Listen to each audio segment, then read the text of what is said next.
क्या आप जानते हैं आज के समय में शैतान और राक्षस कहीं और नहीं बल्कि इंसानों के अंदर ही वास करने लगे हैं, रहने लगे हैं। तभी तो आजकल ऐसी ऐसी घटनाएं हो रही हैं जो आम इंसानों को अंदर से झकझोर दे। लेकिन जब अकाल मृत्यु का द्वार खुला तो उनके साथ साथ उनके पूरे परिवार को ले गया, वो भी इतने भयानक तरीके से जिसे सोचकर आज भी वहाँ के लोग सिहर उठते हैं। नमस्कार दोस्तों, तो क्या हाल चाल है आपके। आज हम बात करने वाले हैं पाठक फैमिली केस के बारे में। इस कहानी की शुरुआत होती है उत्तर प्रदेश के एक डिस्ट्रिक्ट शामली से। यहीं आदर्श मंडी के पास एक इलाका है पंजाबी कॉलोनी। इसी कॉलोनी की पहली गली में 2 मंजिला का एक मकान था। 2019 की ये बात है। इस मकान में 5 लोग रहा करते थे। यहाँ के मुखिया थे अजय पाठक, इनकी पत्नी थी स्नेहलता पाठक और 2 बच्चे थे, 16 साल की बेटी वसुंधरा और 11 साल का बेटा भागवत। ये चारों लोग घर के फर्स्ट फ्लोर पर रहते थे। वहीं ग्राउंड फ्लोर पर अजय के एक बुजुर्ग चाचा जी रहते थे, दर्शन लाल पाठक। चाचा जी का खाना पीना अजय के घर पर ही होता था। ये अपने ग्राउंड फ्लोर पर ही एक रूम में रहते थे। अजय पाठक की बात करें तो ये एक मशहूर अंतर्राष्ट्रीय भजन गायक थे। ये देश के अलग अलग जगहों पर जाकर भजन कीर्तन करते थे। विदेशों से भी बुलावा आता था। इनकी खुद की अपनी भजन मंडली थी, या कहें तो भजन करने वाली टीम थी। इनकी वाइफ स्नेहलता पाठक एक हाउस वाइफ थी और दोनों बच्चे शहर के मदरलैंड पब्लिक स्कूल में पढ़ाई करते थे। अब दिन आता है 31 दिसंबर 2019 का। ये साल का आखिरी दिन था। आगे नया साल शुरू होने वाला था।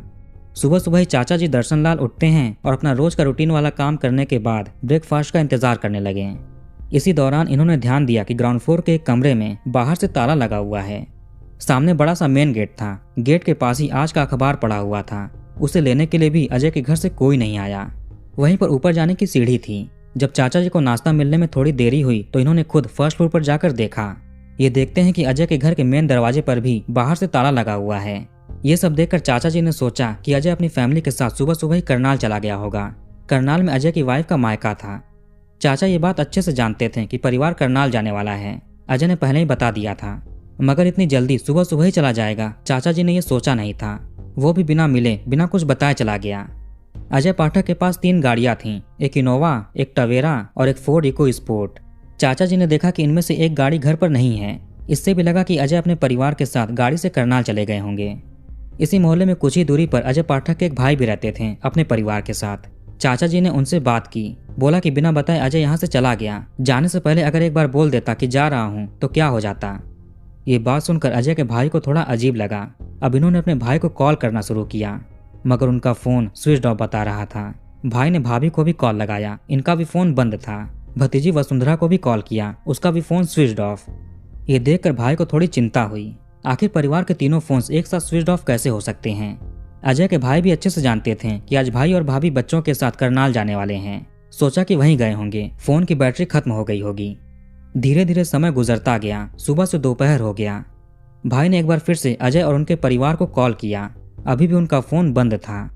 ये लोग जिस रिश्तेदार के यहाँ जाने वाले थे वहां पर भी पूछा गया। पता चला कि ये परिवार वहां पर पहुंचा नहीं है। शामली से करनाल तक की दूरी बस लगभग 47 किलोमीटर है। 1 घंटे में आराम से पहुंच सकते हैं। खुद की गाड़ी भी है। ऊपर से ये परिवार सुबह में निकला था, अब दोपहर हो चुका है, अभी तक वो पहुंचे क्यों नहीं। उनका फोन भी बंद है। ऐसा पहले कभी हुआ नहीं था। परेशान होकर भाई अजय के घर पर देखने के लिए आते हैं। सच में वहां ताला लगा हुआ था। एक गाड़ी घर पर नहीं थी। भाई को यहाँ पर एक अलग तरह की घबराहट वाली शांति महसूस हो रही थी। खालीपन जैसा लग रहा था, जैसे कि यहाँ से सच में कुछ जा चुका है। इन्हीं सब चीजों के बीच भाई की नजर पड़ी सीढ़ियों पर। वहां लाल लाल कुछ धब्बे दिखाई दे रहे थे। ये अजय के ऊपर वाले घर से सीढ़ियों से होते हुए नीचे की तरफ आ रहे थे। वरांदे में भी कुछ धब्बे थे। एक धब्बा तो ग्राउंड फ्लोर के जिस रूम में ताला लगा हुआ था वहां बाहर फर्श पर भी था। इस मोहल्ले में लोग काफी घुल मिलकर रहते हैं। सब में बातचीत होती है, अच्छे संबंध हैं। भाई ने कुछ पड़ोसियों को आवाज देकर यहाँ बुला लिया। उन्हें सारी चीजें दिखाई और बताई भी। उनको भी अजीब लगता है। अभी तक 3:30 से 4 बज चुके थे। दोपहर से शाम हो रहा था। लोगों ने फैसला किया कि अभी अजय पाठक की पहली मंजिल के घर का ताला तोड़कर अंदर जाएंगे और देखेंगे। इन्होंने जैसे तैसे ताला तोड़ भी दिया और अंदर आए। अंदर आते ही सबके पैरों तले जमीन खिसक जाती है। वहां पर कई सारे लाल लाल धब्बों के निशान थे फर्श पर। कुछ कुछ सामान बिखरे हुए थे। घर थोड़ा अस्त व्यस्त था। जैसे ही भाई, बाकी परिवार के लोग और पड़ोसी अजय पाठक के बेडरूम में पहुंचे, देखा कि बेड पर 2 लोग कंबल से खुद को ढककर सो रहे हैं। यहाँ के फर्श पर रक्त बिखरा हुआ था। कंबल वगैरह भी लाल रंग में भीगे हुए थे। जब कुछ लोगों ने कंबल हटाकर देखा तो इनके रोंगटे खड़े हो जाते हैं, क्योंकि यहाँ बेड पर अजय पाठक और इनकी पत्नी स्नेहलता पाठक मृत पड़े हुए थे। इनका शव था।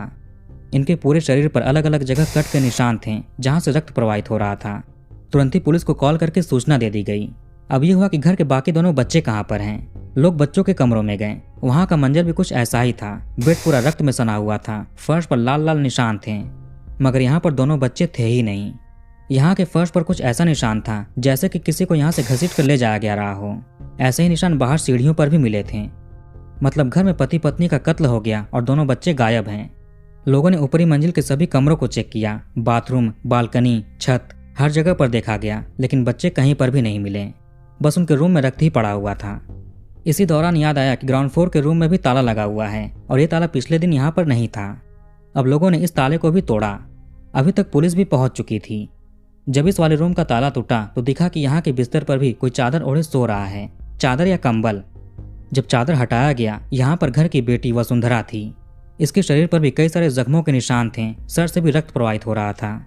अभी तक घर से 300 बरामद हो चुके थे, मगर घर का सबसे छोटा मेंबर 11 साल का भागवत वो कहीं नहीं दिखा। ये गायब था। पाठक परिवार शहर के काफी नामी गामी परिवारों में आता था, इज्जतदार लोग थे।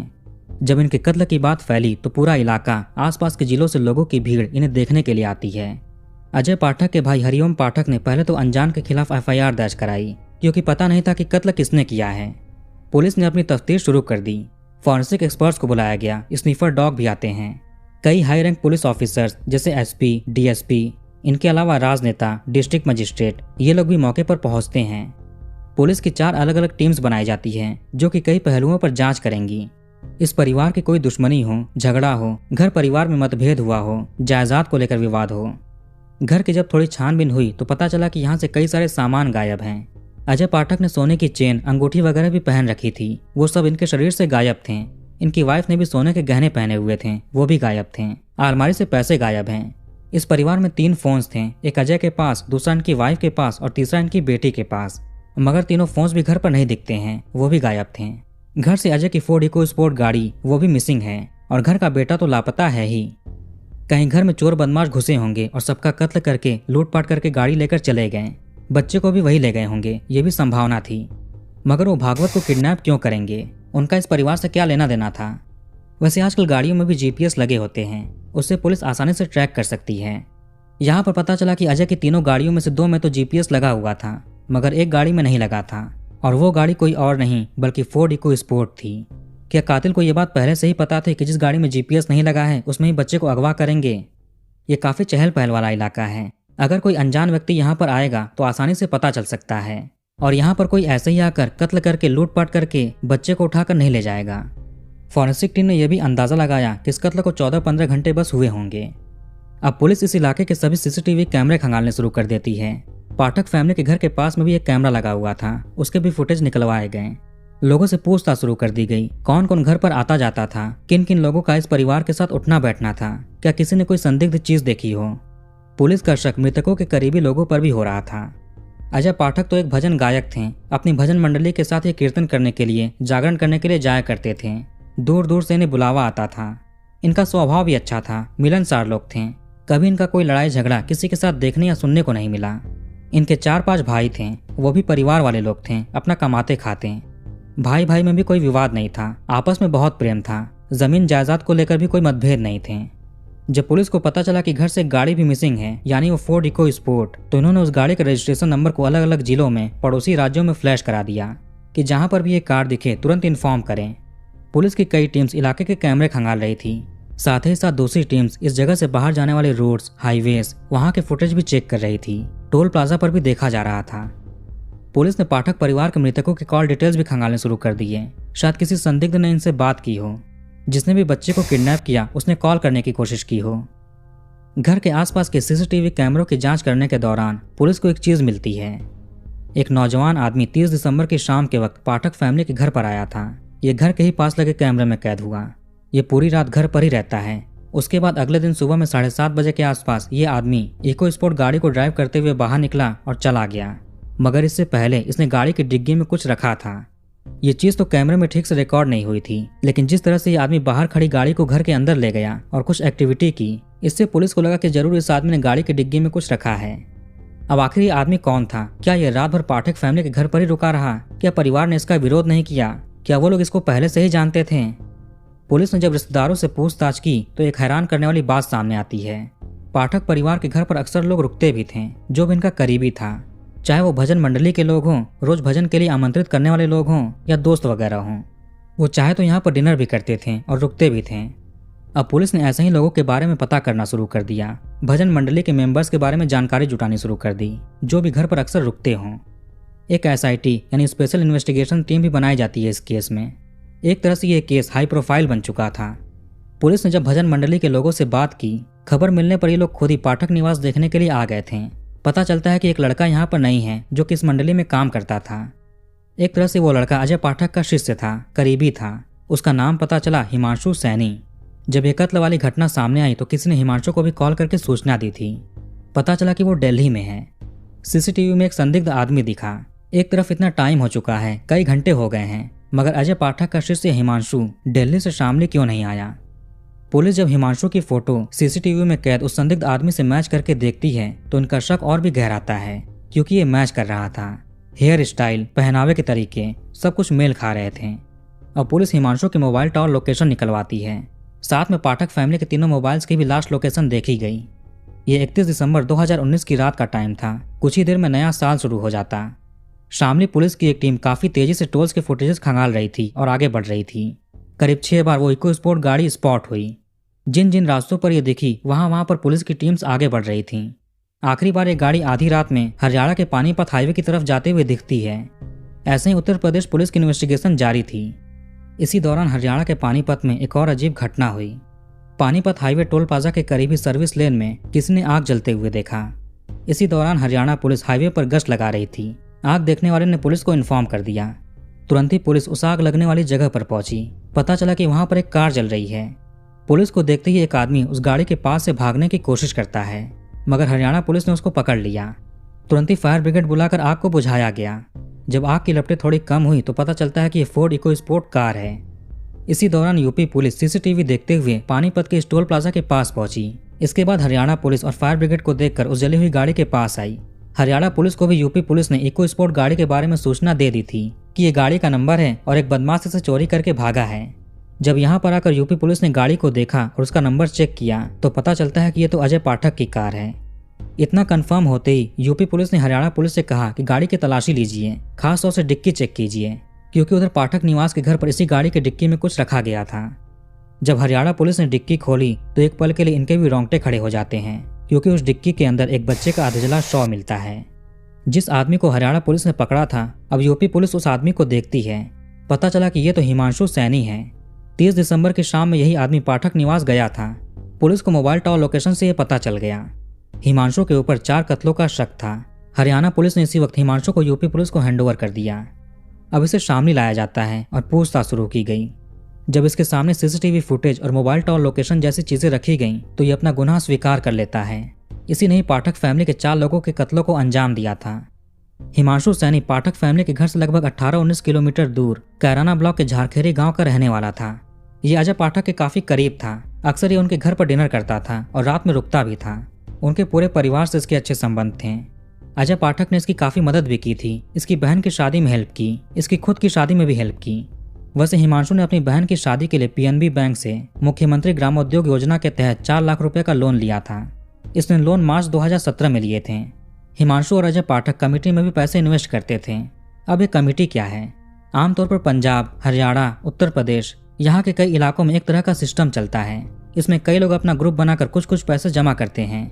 मान लीजिए कि 5 लोगों का ग्रुप है। इन्होंने पूरे महीने थोड़े थोड़े पैसे जमा किए। फिर लास्ट में इसी ग्रुप के एक आदमी को जमा किए पैसे दे दिए जाते हैं। अगली बार फिर से ऐसे ही पैसे इकट्ठा करके ग्रुप के दूसरे मेंबर को दिया जाता है। कई केसेस में तो ये कमेटी इकट्ठा हुए पैसों को लोन पर मार्केट में दे देती है और फिर उससे मिलने वाले इंटरेस्ट आपस में बांट लेती है। एक तरह से ये कमाई का जरिया है। कई इलाकों में ऐसा होता है। इसी तरह की कमेटी में हिमांशु और अजय पैसे इन्वेस्ट करते थे।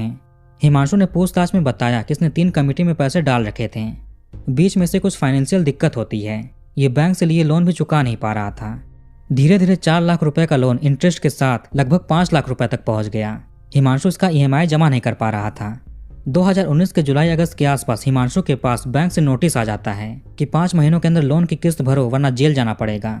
इसने अपने गुरुजी यानी अजय पाठक को थोड़ा थोड़ा करके 60,000 रुपए दिए थे कमेटी के लिए। बैंक से नोटिस आने के बाद हिमांशु ने अजय से पैसों की बातचीत करनी शुरू कर दी कि इसके 60,000 रुपये वापस कर दीजिए, मगर अजय के पास पैसे नहीं थे। वो कहते हैं कि जल्दी ही दे देंगे। हिमांशु अक्सर उनसे पैसों का जिक्र करने लगा था। धीरे धीरे नोटिस पीरियड को बस 1 महीना ही बचता है। हिमांशु ने फिर से अपने 60,000 रुपये अजय से वापस मांगे, मगर उनके पास पैसे नहीं थे तो उन्होंने कहा कि जल्दी ही दे देंगे, तुम चिंता मत करो। जैसे जैसे समय करीब आ रहा था, हिमांशु की टेंशन बढ़ती जा रही थी। 30 दिसंबर 2019 की शाम को भी हिमांशु पैसों की बात करने के लिए अजय के घर पर पहुंचा। समय देखकर इसने उनसे बात की। एक ही चीज बार बार पूछने की वजह से अजय पाठक हिमांशु पर गुस्सा हो गए और अपने परिवार के सामने उसको खूब खरी खोटी सुनाया। 3 थप्पड़ भी मार दिए, गालियां वगैरह दी। इससे हिमांशु को काफी ठेस पहुंचता है। इसे बहुत दुख हुआ। ये सब कुछ रात में डिनर करने के बाद हुआ था। इसने इसी वक्त ठान लिया कि ये गालियों और थप्पड़ का बदला जरूर लेगा। इसे इसके खुद के पैसे मांगने के लिए इतना जलील और बेइज्जत किया गया। अब भोर के 3 बजे हिमांशु अजय के घर पर जाता है, यानी ऊपर वाले फ्लोर पर। अजय के घर पर कई सारे बड़े बड़े चाकू, तलवार वगैरह भी रखे हुए थे, जो कि इन्हें गिफ्ट में मिले थे। सम्मान के लिए तलवार, कृपान जैसी चीजें गिफ्ट के तौर पर दी जाती हैं, तो घर में ऐसी चीजें भी मौजूद थीं। हिमांशु ने तलवार उठाया, अजय पाठक के बेडरूम में गया और उन पर नींद में ही ताबड़तोड़ वार शुरू कर दिए। अपना पूरा गुस्सा निकालता है। आवाज की वजह से बगल में सो रही उनकी पत्नी स्नेहलता जग जाती हैं। वो अपने पति की हालत को देखकर चिल्लाने ही वाली थी कि हिमांशु ने उनको भी तलवार और बड़े से चाकू से शांत कर दिया। तलवार पर धार कम थी तो उसने घर में ही रखे हुए एक बड़े से चाकू को भी उठा लिए थे। अब चूंकि ये घर पर आया है तो ये बात घर के सभी लोगों को पता थी, बच्चे भी जानते थे। इसलिए अब हिमांशु बच्चों के कमरे में गया। वहां पर इसने 16 साल की बेटी वसुंधरा पर हमले किए। ये काफी विरोध भी करती है। इसने हिमांशु के बालों तक को पकड़ लिया था। पोस्टमार्टम ने भी कंफर्म किया कि अजय के ऊपर सबसे ज्यादा वार हुए थे। वसुंधरा ने काफी विरोध किया था। वसुंधरा के उंगलियों में कातिल के कुछ बाल भी फंस गए थे। पुलिस ने शव के सैंपल्स को विसरा और डीएनए जांच के लिए भी रख लिए थे। खैर, इधर बात करें तो हिमांशु वसुंधरा का कत्ल करने के बाद भागवत का कत्ल करता है। इसके ऊपर वार नहीं हुए थे, बल्कि गला दबाकर कत्ल किया गया। वैसे ही अजय के बूढ़े चाचा जी का कत्ल करना भूल गया था। अब धीरे धीरे सुबह होने लगा। हिमांशु ने इको स्पोर्ट गाड़ी की चाबी ली। चूंकि ये घर पर अक्सर आता जाता था तो इसे सारी चीजें पता थी। गाड़ी को इसने वरांदे में लाया, फिर बेटे भागवत को गोद में लाकर गाड़ी की डिक्की में रखता है। इसने पहले तो सोचा कि सबको गाड़ी में ले जाकर अलग अलग जगह पर ठिकाने लगा देगा। अब ये वसुंधरा के शव को लाने लगा। उसका वजन चूंकि ज्यादा था तो ये ठीक से उठा नहीं पा रहा था, इसलिए जैसे तैसे उसे घसीटते हुए सीढ़ियों से नीचे लाता है और गाड़ी में रखने लगा। ये बहुत थक चुका था, सुबह भी हो रही थी। ये वसुंधरा को गाड़ी में रख नहीं पाता है। अब इसने सोचा कि ये बारी बारी ही 3-4 दिनों में सबके शवों को ठिकाने लगाएगा। अगर ये घर पर ताला लगा दे तो सब लोग सोचेंगे कि ये परिवार कहीं गया हुआ है। इसे भी पता था कि आज पाठक परिवार करनाल जाने वाले हैं और 3-4 दिनों तक वहीं रुकेंगे भी। ये सब सोचकर इसने बेटी वसुंधरा के शव को ग्राउंड फ्लोर के एक रूम में ले जाकर बिस्तर पर लिटा देता है और कंबल से ढक दिया। अगर कोई यहाँ पर आए भी तो सोचेगा कि बच्ची सो रही है। इसके बाद ये फर्स्ट फ्लोर के रूम में जाकर पाठक दंपत्ति को भी रजाई से ढक देता है। फिर इसने घर को ताले से बंद किया। उसके बाद सुबह में 7:30 बजे बस ये भागवत के शव को लेकर निकल गया। सुबह में 11 बजे के आसपास ये वापस से घर पर आता है। ये दूसरे वाले कमरे में ताला लगाना भूल गया था। उसको लॉक किया, फिर वापस से ये चला गया। मीडिया के सामने इसने खुद अपना जुर्म स्वीकार किया, मगर ये घर से चोरी और लूटपाट की बातों को नकार देता है।